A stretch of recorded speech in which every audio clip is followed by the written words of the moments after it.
is Bittensor's native cryptocurrency called TAO at the price of $10,000 during this bull run insane? Is it crazy? Well, to the Bittensor critics, maybe, but to me it's not, because I believe that could hypothetically happen. And even though that's not financial advice and not a guarantee, here's the thing. A lot of these Bittensor critics, they like to say that, Bittensor is caca, it's trash. But I disagree, because Bittensor, it's focused on the right markets, in my opinion. You got to think about this. What is a market that Bittensor is heavily focused on? First of all, AI. Now, the AI market, even though some of the hype did kind of die down as of late, I think better days are still ahead. Because, for instance, according to Grandview Research, the AI market is predicted to be worth nearly $2 trillion by 2030. That's crazy. That's bigger than some countries' GDP, or should I say a lot of countries' GDP. So when it comes to Bittensor being focused on AI, that right there is a thumbs up for me. I think even the Bittensor critics, they can't deny that AI is good. I think they can't deny that, even though they like to say that Bittensor is caca, but they're focused on an amazing market that's not caca. So, hey man, these Bittensor critics, I don't know what they're talking about. Also on top of that, Bittensor, it's also focused on the machine learning market. Now, machine learning, I think also could very well be the next big thing. As a matter of fact, according to Fortune Business Insights, the global machine learning market is expected to be worth over $200 billion by 2029. That right there is how amazing the machine learning market could be. So when you take a look at Bittensor, they clearly have their priorities straight. Man, this right here is a very special project in my opinion, and I think it's really one of a kind.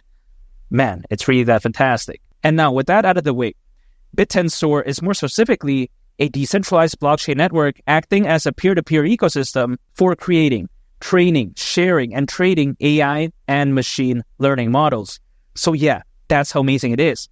But besides that point, it's a decentralized marketplace that brings together providers and consumers of machine learning models and algorithms.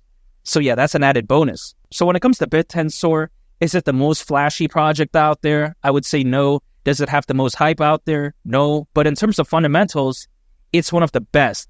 I think it's one of the most revolutionary projects of all time. And even though that's not financial advice, I think Bittensor is really that special. And TAO, the price of $10,000, really wouldn't surprise me, because at that point, considering current circulating supply, market cap would be around $72 billion. Now, this at first glance may seem kind of crazy, but here's the thing. You take a look at BNB. BNB at one point reached over $100 billion in market cap. And is it better than this? I don't think so.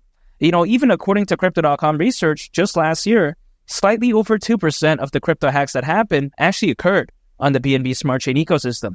So that's very unacceptable. Even though that figure may not seem that much, the crypto space overall is massive. So this right here, slightly over 2%, it's very bad in my opinion. Also on top of that, Dogecoin at one point reached over $80 billion in market cap.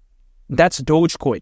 Now, I get it. It has a lot of fans, a lot of hype, but Bittensor, with its added use case and fundamentals, I think it pretty much evens out the playing field. So if BNB can reach over 100 billion, if Doge can reach over 80 billion, why can't, TAO at least go to around 72 billion? That's just the way I view it. And it's not like this bull run is going to be bad. You take a look at the Bitcoin ETF. You take a look at the number of institutional investors Bitcoin has. I think really the sky's the limit. I would be so surprised that Bitcoin doesn't at least go to the price of $150,000 during this bull run. I mean, man, I really would, because with all those bullish factors, I don't see why not. And if Bitcoin were to do that, can you imagine the altcoin season? It's going to look so amazing. Also, on top of that, 2021, people thought that was the best of cryptos, but I disagree. During the peak of the 2021 bull run, there was roughly only around 300 million crypto owners. But you fast forward to right now, according to Crypto.com research, there's over 500 million crypto owners. So man, that's way more than back then. So imagine right now what the amount of FOMO, buying pressure, and buying volume we could very well see this time around. I mean, it's going to be insane. So really, anyway, take a look at it. I think the bull run is far from over. I think that Bitcoin still has a lot to prove. And I think altcoins in general still have a lot to prove. And I think when that altcoin season really kicks in, I don't see why TAO won't hypothetically go to the price of $10,000. And also take this into consideration. Usually altcoins, they peak at a worst case scenario a year and a half after a Bitcoin halving event, and best case scenario 6 months after a Bitcoin halving event, half a year.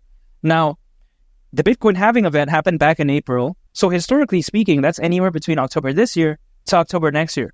Not so bad, because if it happens early for me, great. If it happens later, then hey, more time for me to accumulate. I don't mind either scenario. So when it comes to Bittensor, I'm staying patient and I'm going to continue to dollar cost average into TAO.